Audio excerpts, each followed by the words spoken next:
She slapped the wrong man. Her bodyguard turned pale when he saw the scar. The slap landed before anyone in the room had time to breathe. It was not a soft, careless tap. It was a full, sharp strike, the kind that turned heads from across a room, the kind that made waiters freeze mid-step and conversations die in people's throats. Veronica Cole's palm connected with the left side of a stranger's face, with a sound that cut through the low music and polite chatter of the Westbridge Grand Hotel's annual charity gala like a gunshot. For a single second, no one moved. Veronica did not look sorry.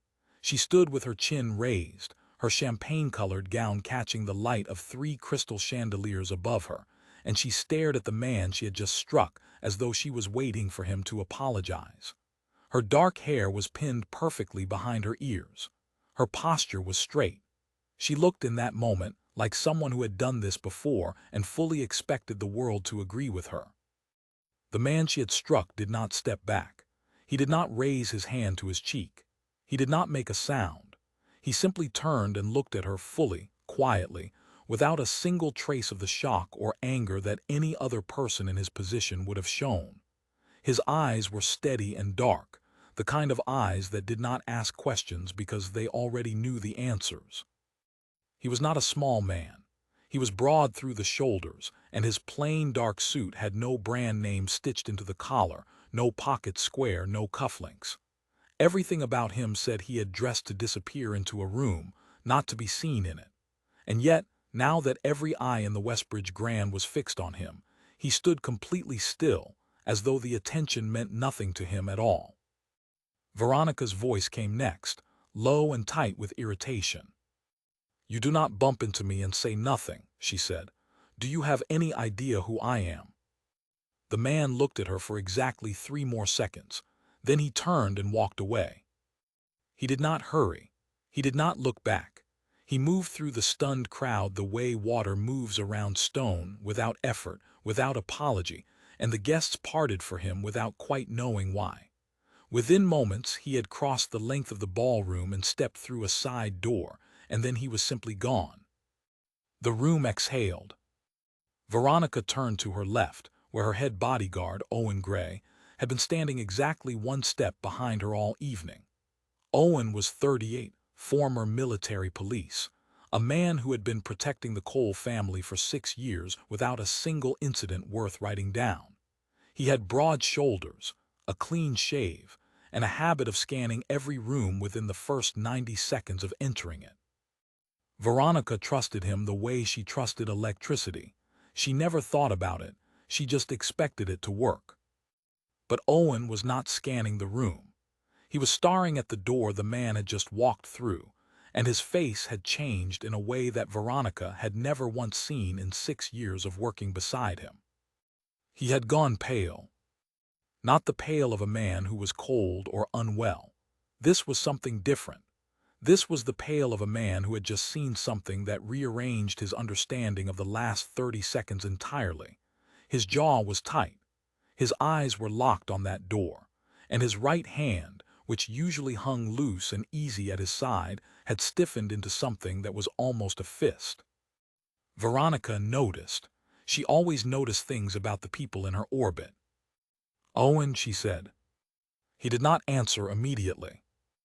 "Owen," her voice was sharper this time. He turned to look at her, and she saw him pull something back into place behind his eyes, the professional calm, the steady expression, the careful blankness that bodyguards wore the way doctors wore white coats.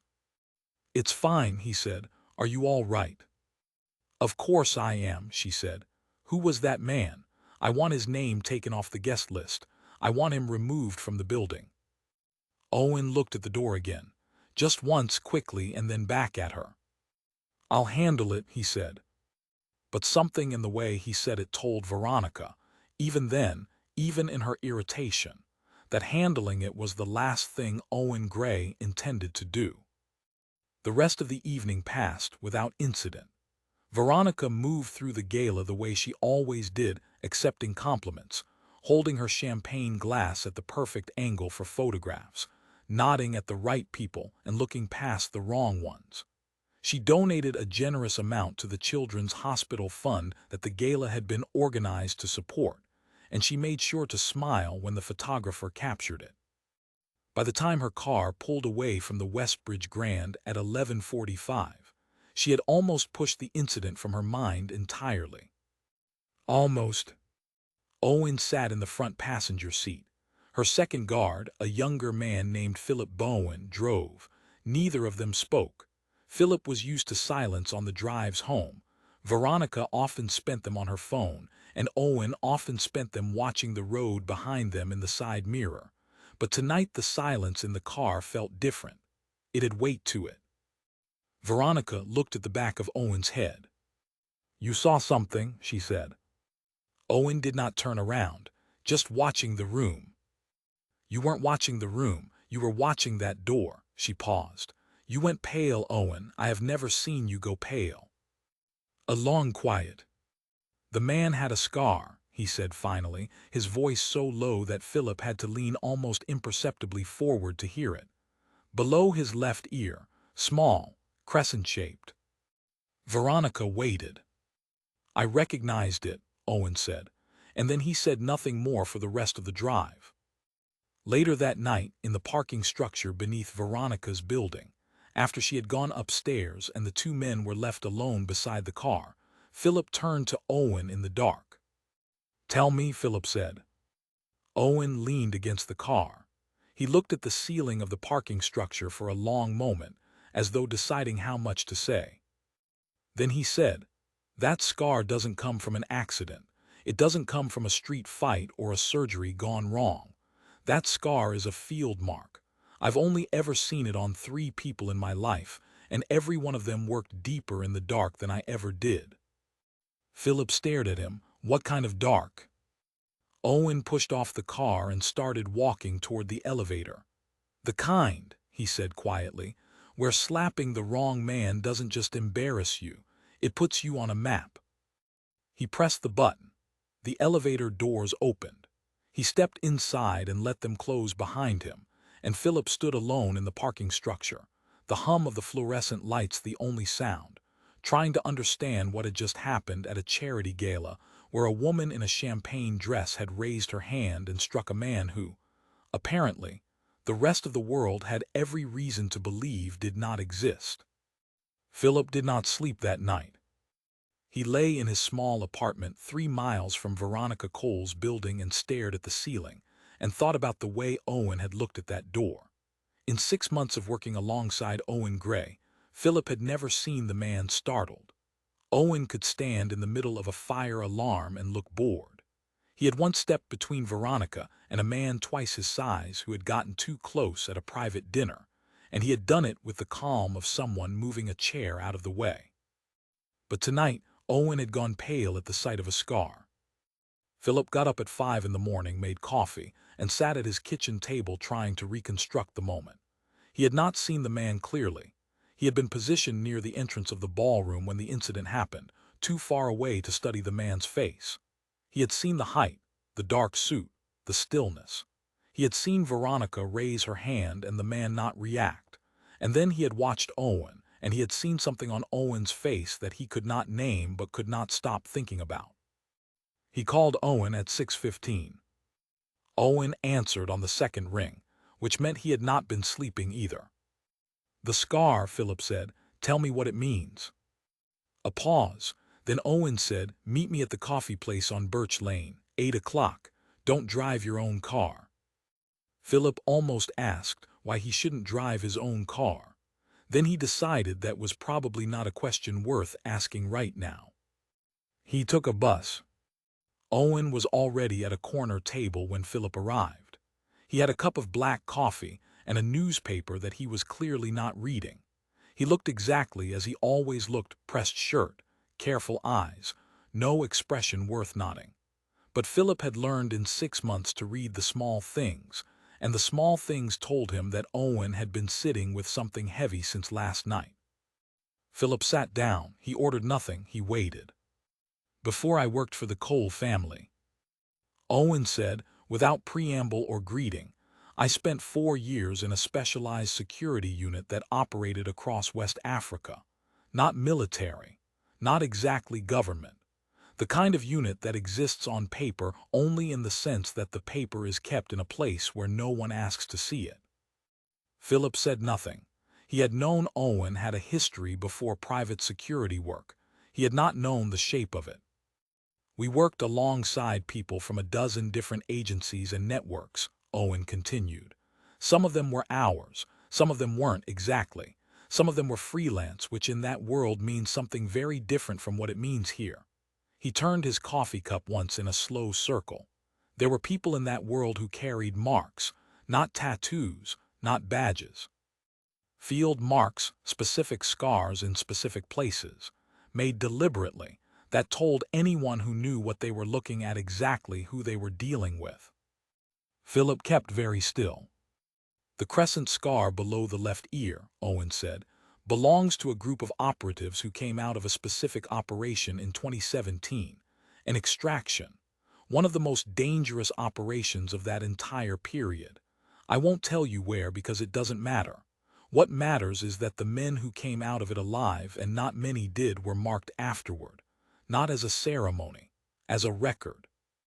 So that if they ever crossed paths with one of their own in a place where no introduction was possible, they would know. Philip exhaled slowly, and the man at the gala had that mark. Yes. Which means he was part of that operation. Which means, Owen said carefully, that the man your employer just slapped in the face in front of 200 people is someone whose real name is not in any civilian database. Someone who has spent years working in the kind of situations that make normal security work look like standing outside a shopping center. Someone who was at that gala last night for a reason, and it was not the canapes. The coffee shop was filling up around them. A woman at the next table was arguing pleasantly with someone on the phone about weekend plans. The barista was calling out orders in a cheerful voice. The world outside the window looked completely ordinary.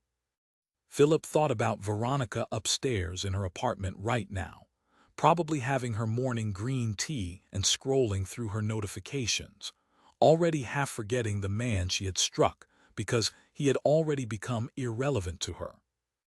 Does she know? Philip asked. No. Should we tell her? Owen was quiet for a moment. I don't know yet what there is to tell. I need to find out who he is.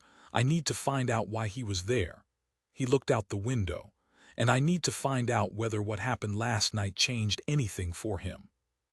What do you mean? Owen turned back to Philip. Men like that operate in the invisible space.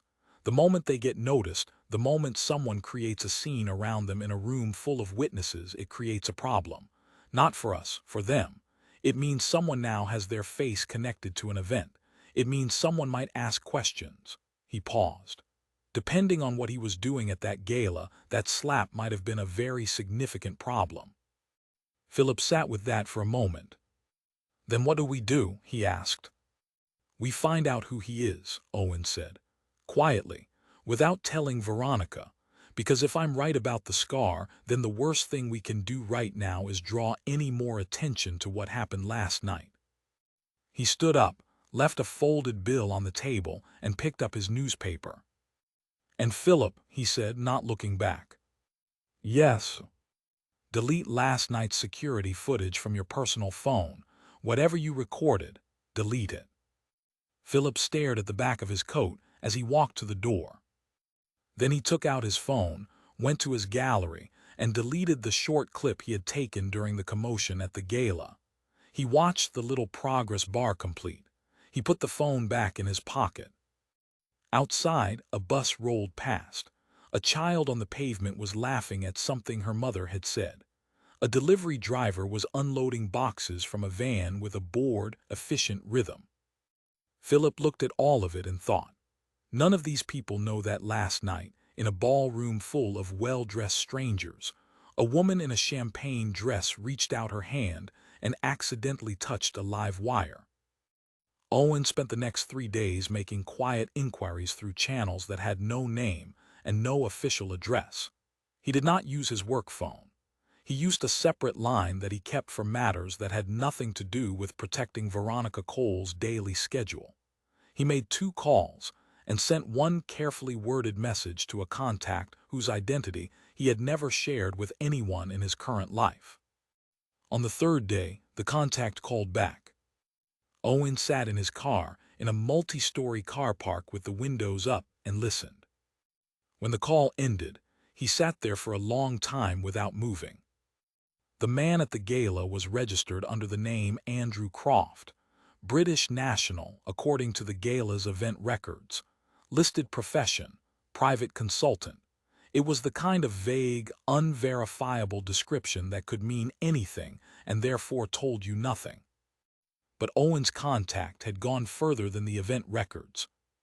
The man known as Andrew Croft was also known, in certain circles that overlapped with the world Owen had once lived in, by a different name entirely.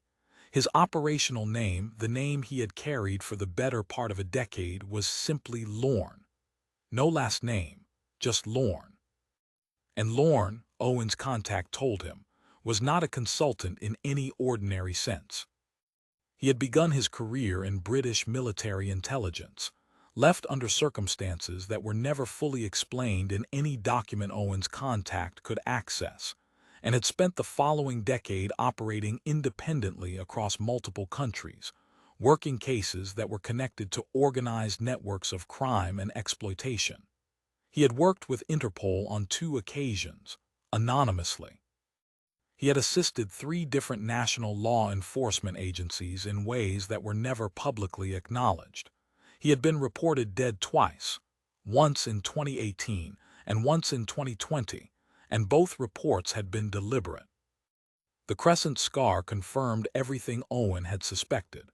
Lorne had been part of the 2017 Kano extraction. He had gone in as part of a team tasked with pulling a key witness out of a situation that no official agency could touch without creating an international incident. The team had gone in with 6 people. 3 had come out.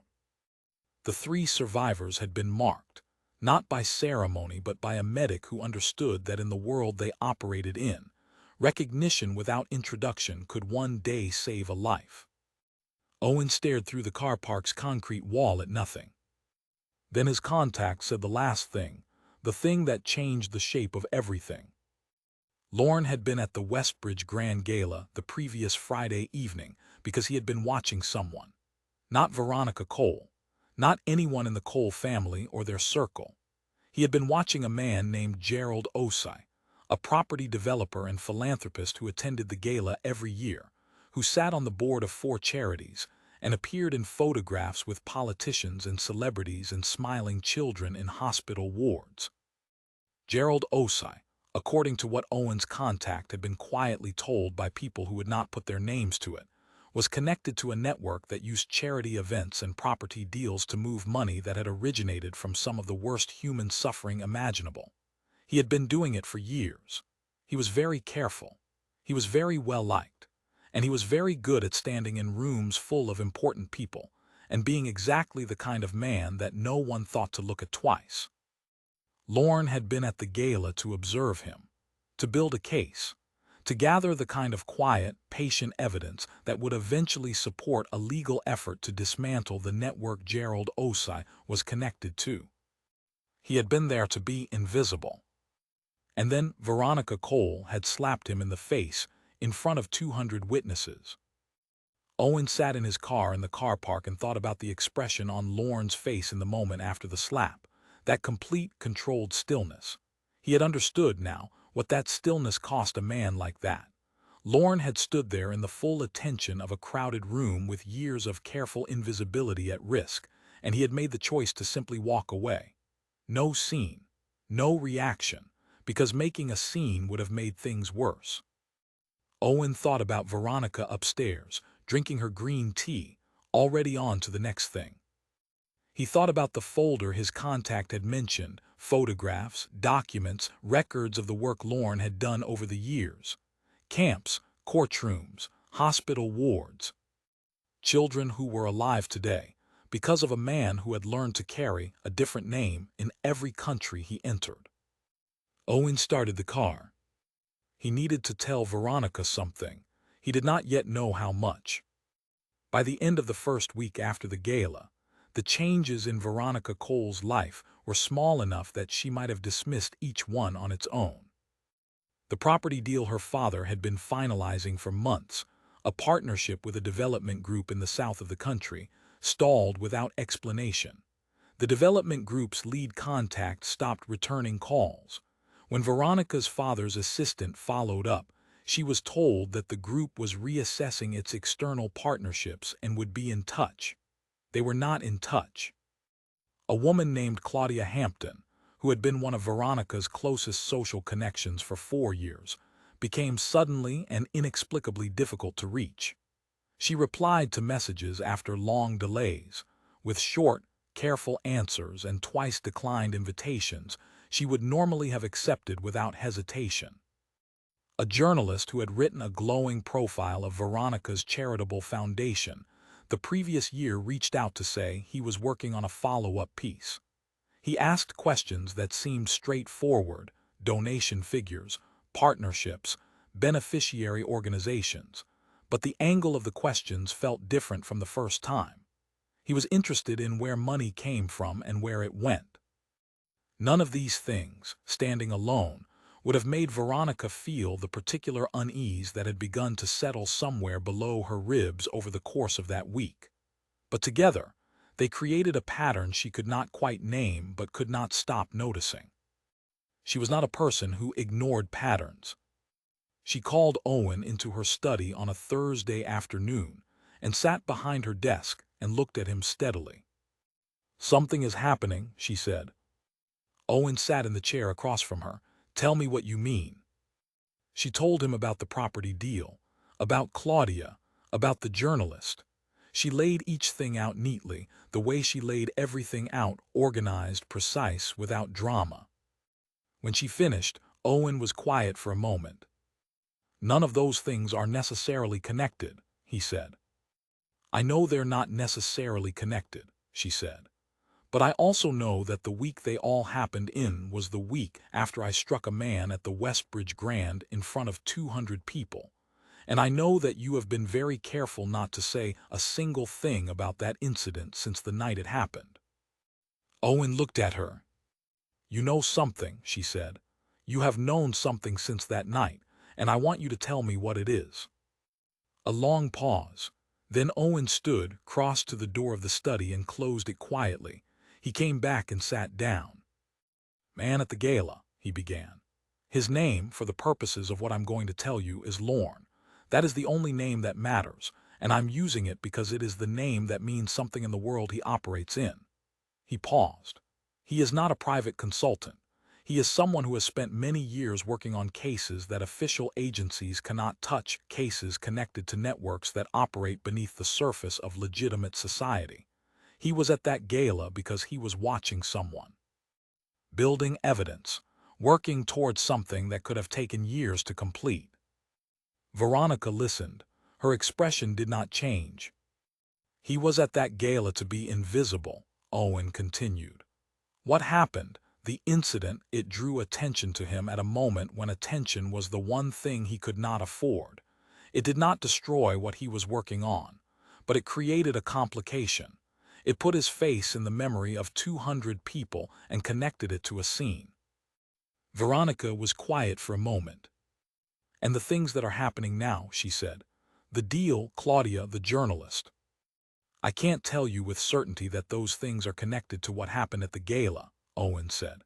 "What I can tell you is that the world Lorne operates in is connected, in ways that are often not visible from the outside, to legitimate society. People know people.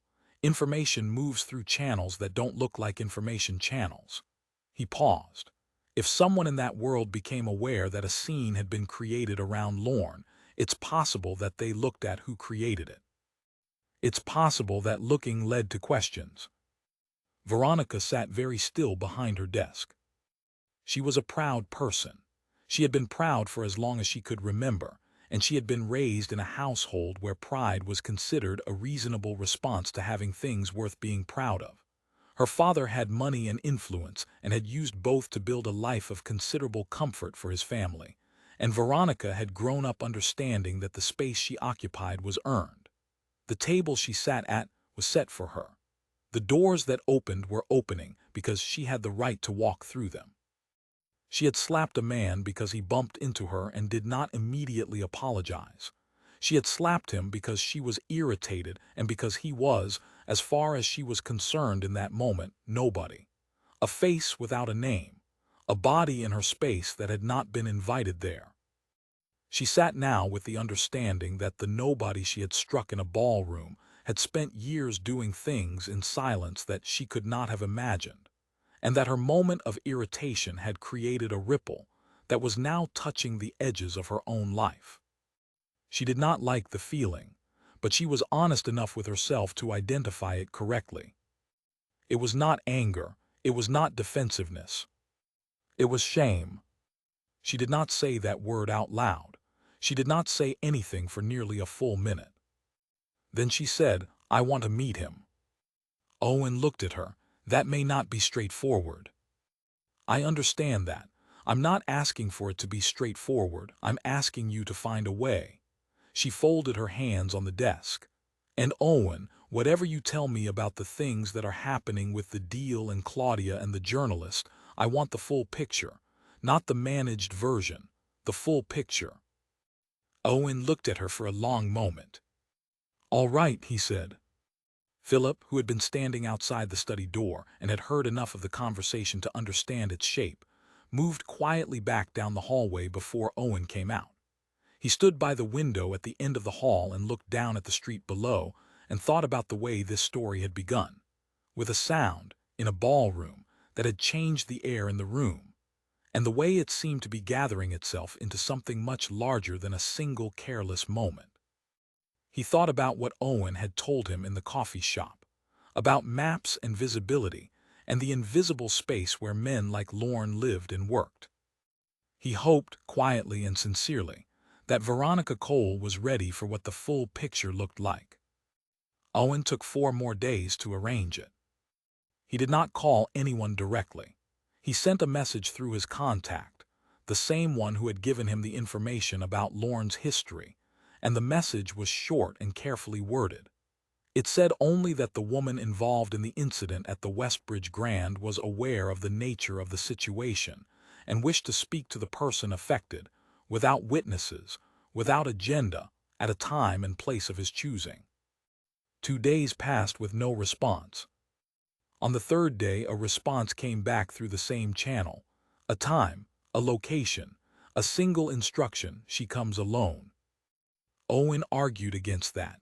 A compromise was reached. Philip would wait outside in the car, visible at a distance. Veronica would go in alone.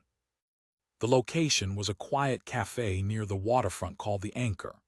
It was the kind of place that had been there for 30 years and looked exactly the same as it had the day it opened: plain wooden tables, windows that looked out at the gray water, a menu that hadn't changed since the previous decade.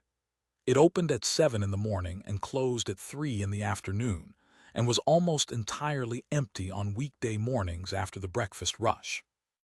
Veronica arrived at 9:40 on a Tuesday. She had dressed with deliberate care, not the kind of care she took for galas and events, but the opposite kind. A plain coat, simple clothes, nothing that said anything about who she was or where she came from. She had thought about that choice for several minutes in front of her wardrobe, and then she had stopped thinking about it and simply gotten dressed. Philip parked on the opposite side of the road and turned off the engine. He looked at her in the rearview mirror. "You don't have to do this," he said. "I know," she said. She got out. The cafe was nearly empty when she pushed open the door. A woman behind the counter, an elderly man in the far corner with a book, and at a table near the window, with a cup of something dark in front of him and his eyes on the water outside, a man in a plain gray sweater and dark trousers. He did not look up until she was 2 feet from the table. Then he looked at her and she recognized him immediately, not the man from the ballroom who had been polished and still and suited for a formal event, but the same eyes, steady, dark, already knowing. She sat down across from him. He did not speak. She understood that it was her meeting and she was expected to begin. She had prepared something to say. She had worked on it in her head for 4 days, had moved sentences around, had considered the right tone, the right words, the right amount of formality.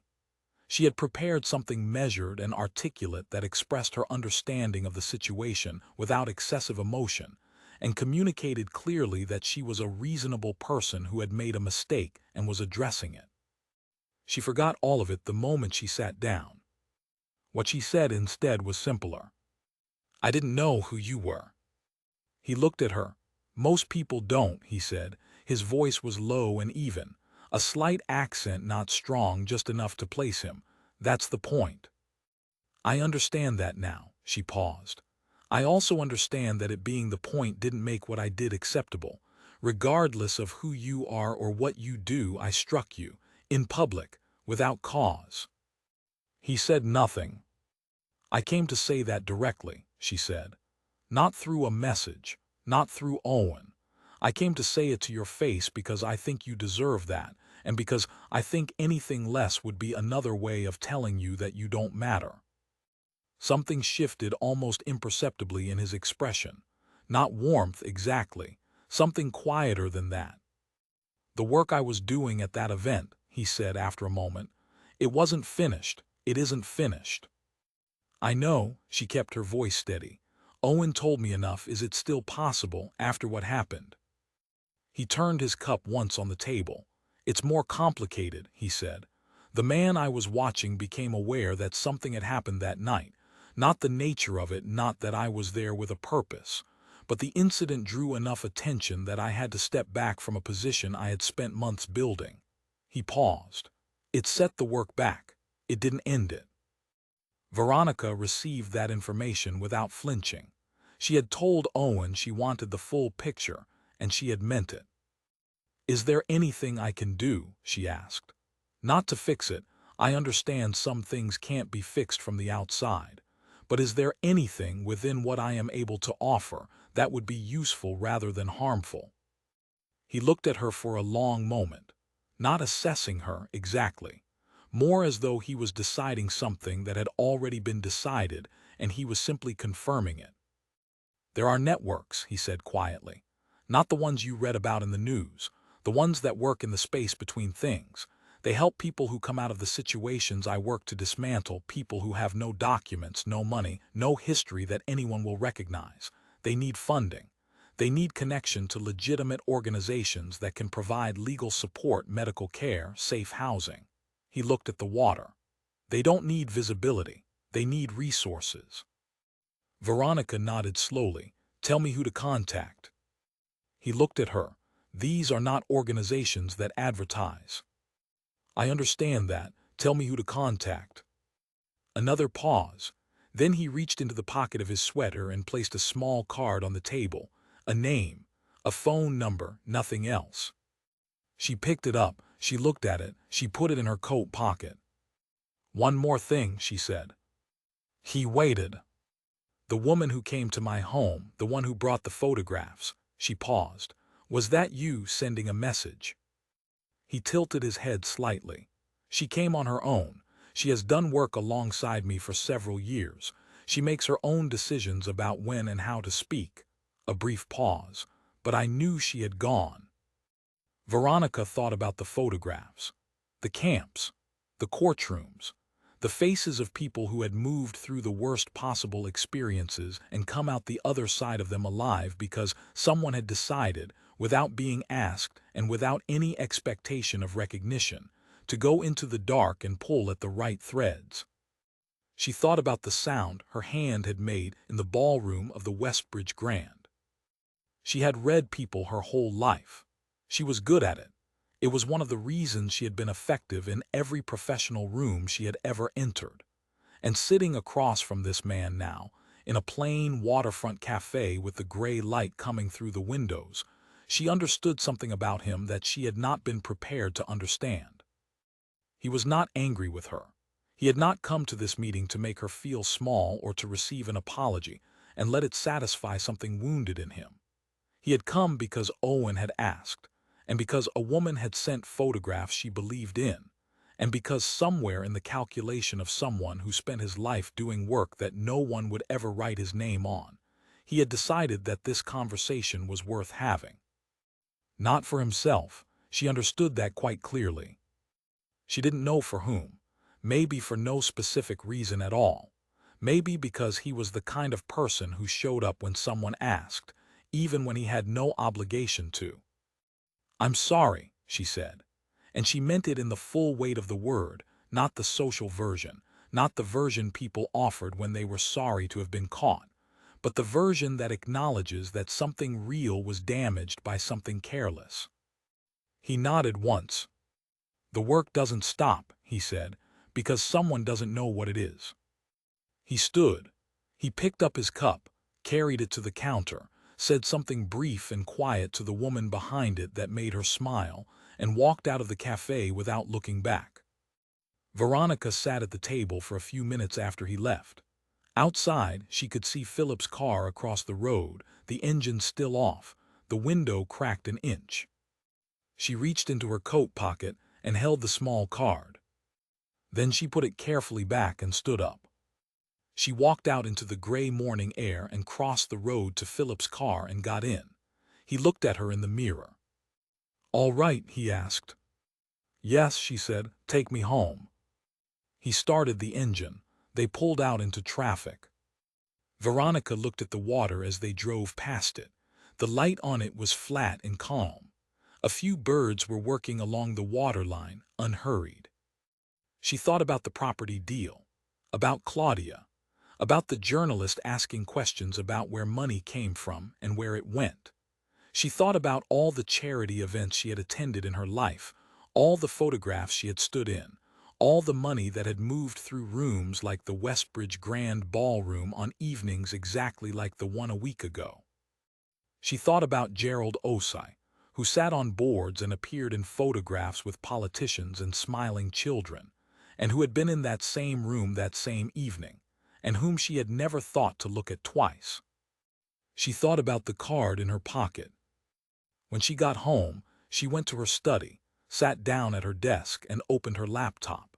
She did not make the call today. That would take more preparation, more careful thought, more understanding of exactly what she was offering and how. But she opened a new document and began writing down what she knew and what she needed to know, which was the way she always began any serious undertaking. It took her 2 hours. When she was done, she read it back. She made corrections. She added a section at the end about the foundation's current giving structure and how it might be adjusted without creating the kind of visible change that attracted questions from the wrong directions. She saved the document. She closed the laptop. Owen knocked on the study door at midday. She told him to come in. He stood in the doorway and looked at her. "How did it go?" he asked. "It went the way it needed to," she said. "I have something for you to help me with. A set of contacts, non-public, operating in a connected space. I need to approach them carefully. I'd like your guidance on how." Owen looked at her for a moment. Then something in his face shifted, not a smile exactly, but something adjacent to it, something like recognition. "All right," he said. "Let me know when you're ready." He started to leave. "Owen," she said. He turned. She did not say thank you. She knew he would understand that what she was about to do was the only thanks that carried any real weight. Instead she said, "You went pale in the ballroom. You knew immediately what you were looking at." He nodded. "You spent 4 years in that world," she said. "And then you walked away from it." "Yes." She looked at him carefully. "Why?" He was quiet for a moment. Then he said, "Because I wanted to live in the visible space for a while." She nodded slowly. She understood that in its own way completely. He left. She turned back to her desk. Outside the window, the city moved at its ordinary pace, cars and pedestrians and the small, continuous business of daily life. None of it looked different from how it had looked yesterday. None of it looked different from how it had looked a week ago.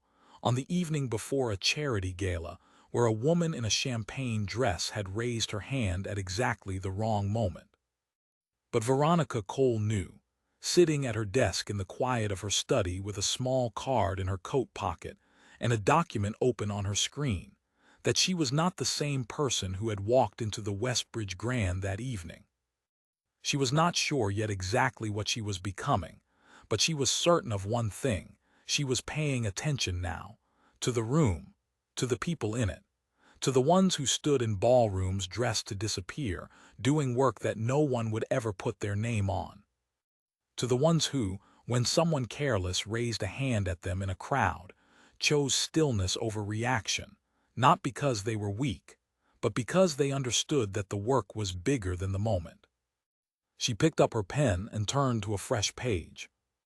She had a great deal to learn, and for the first time in a long time, Veronica Cole was ready to be a student.